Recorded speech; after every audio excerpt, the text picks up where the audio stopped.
Hi. Simple lang ako. May simpleng buhay. Simpleng trabaho. Ako nga pala si Herms. Hermie Julian for short. Sa lugar namin, ako ang tipo ng tao na ayaw ng gulo. Ang tawag nga nila sa akin ay Boching. Boching. Pero di maiwasan, kailangan ng sideline at ng racket. Kailangan mabuhay eh. Pero natural lang yan sa isang pulis. Siyempre, kung may bida, may kontrabida.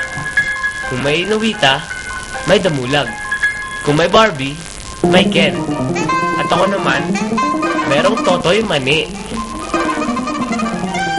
At dyan nagsisimula ang aming pagtutuos.